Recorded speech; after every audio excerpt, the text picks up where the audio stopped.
Shalom saudaraku yang dikasihi oleh Tuhan Yesus Kristus.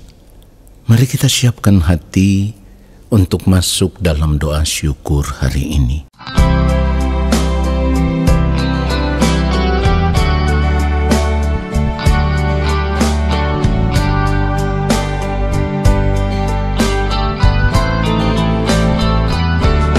Dengan apakah seorang muda mempertahankan kelakuannya bersih dengan menjaganya sesuai dengan firman-Mu.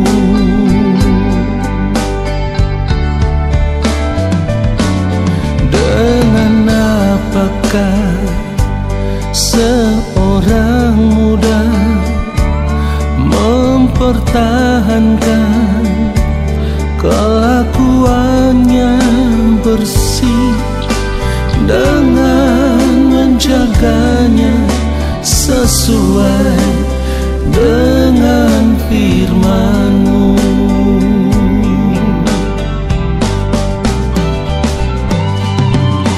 Dalam hatiku aku menyimpan janji-Mu, supaya aku jangan berdosa terhadap Engkau.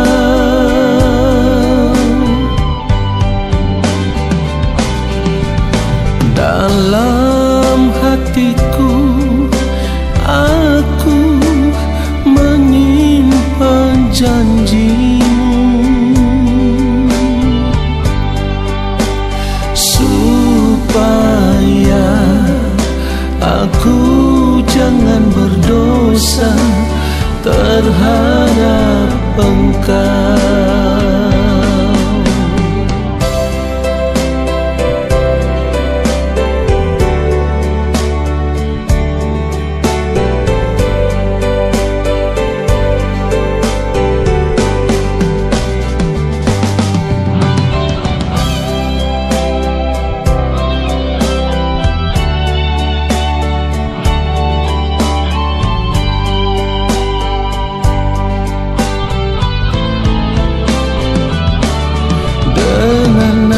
Apakah seorang muda mempertahankan kelakuannya bersih dengan menjaganya sesuai dengan firman-Mu.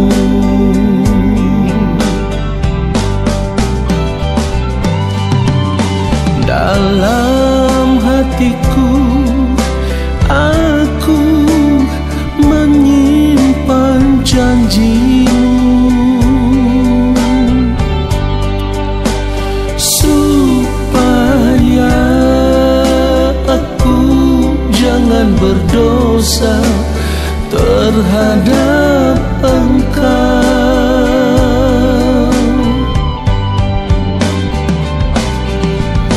Dalam hatiku aku menyimpan janji-Mu,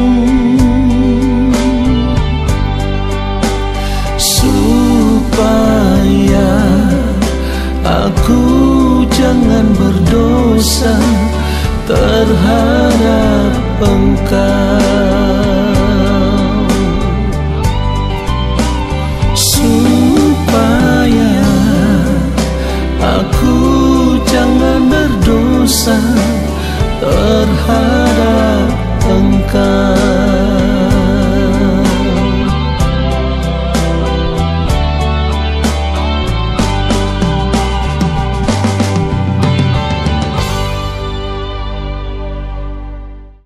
Mari kita berdoa. Bapa yang Maha Kudus, kami ada di hadirat-Mu, kami ada di hadapan-Mu, Kami merindukan lawatan Tuhan. Kami merindukan jamahan kasih-Mu ya Allah. Dan kami merindukan firman-Mu. Berbicaralah bagi kami, Roh Kudus Tuhan ajar kami untuk mengerti. Lalu ketika kami mengerti, kami mau berjuang di sisa umur hidup kami. Kami mau hidup seturut dengan firman-Mu.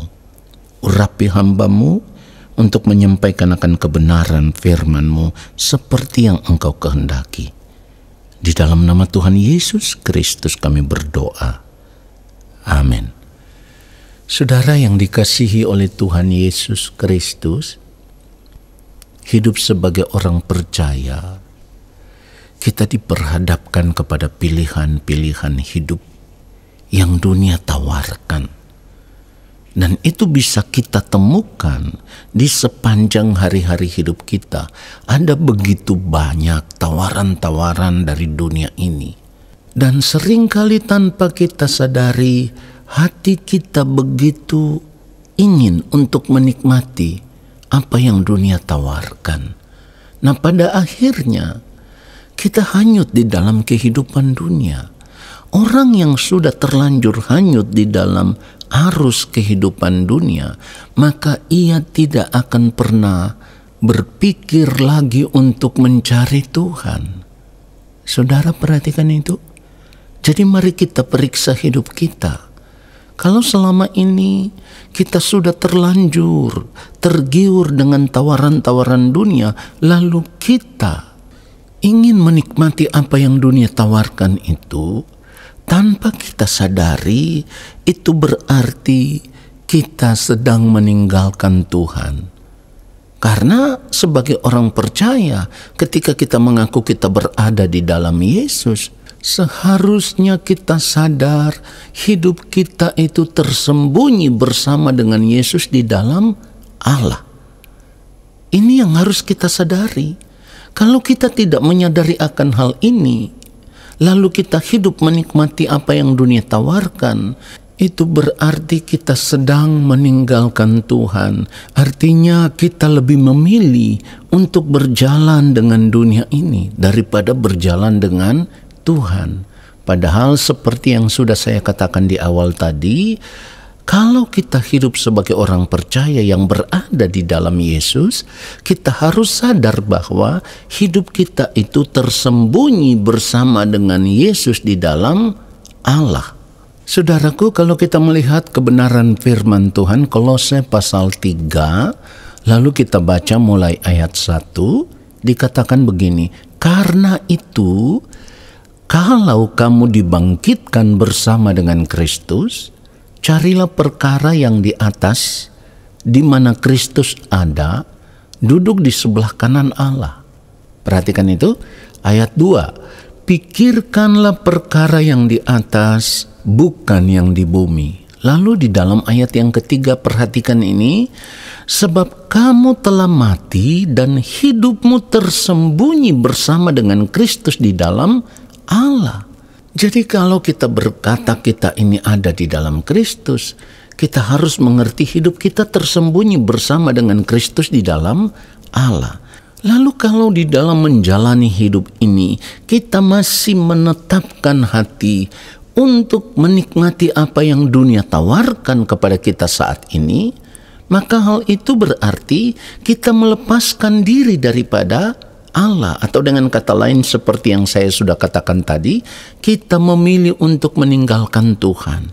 Saudara dengar ini, orang yang memilih saat ini untuk menikmati dunia ini yang sama dengan memilih untuk meninggalkan Tuhan, keadaannya akan sangat mengerikan ketika berada di kekekalan nanti. Tetapi kalau harus jujur, tidak banyak orang yang serius memikirkan akan hal ini.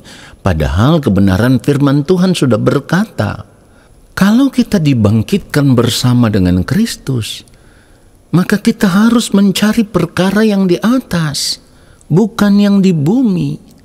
Jadi seharusnya saat ini kita sudah tidak boleh lagi mengarahkan fokus hidup kita tertuju kepada dunia ini.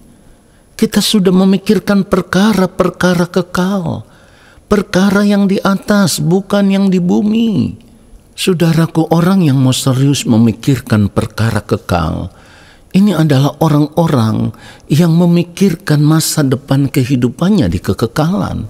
Kalau di dunia ini manusia pada umumnya akan berjuang mati-matian untuk masa depan kehidupan selama di dunia ini, supaya mereka bisa menikmati apapun yang dunia tawarkan saat ini.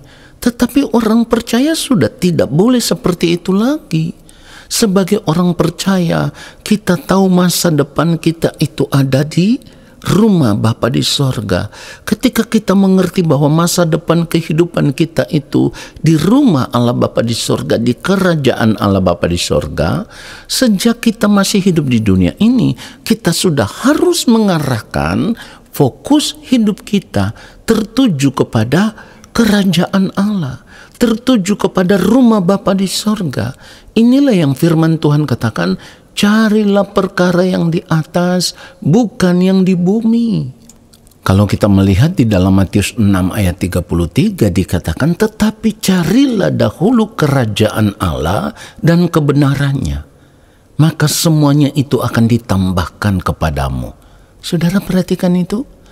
Lalu kalau sekarang kita ikut-ikutan hidup sama seperti orang-orang dunia pada umumnya, hanya karena kita masih ingin hidup menikmati dunia ini, dan kita anggap bahwa hidup menikmati dunia ini sebuah kewajaran hidup, saya harus katakan, kalau kita melakukan akan hal itu, saudaraku, itu berarti kita sedang menggiring kehidupan kita ke dalam kebinasaan. Karena apa? Karena orang yang tidak serius mencari Tuhan, tidak mau sungguh-sungguh berjalan seiring dengan Tuhan, seperti yang firman Tuhan katakan, tidak mencari kerajaan Allah dan kebenarannya, maka dapat dipastikan di dalam kehidupan orang itu pun tidak ada kebenaran. Dan itulah yang akan mengancam masa depan kehidupannya di kekekalan.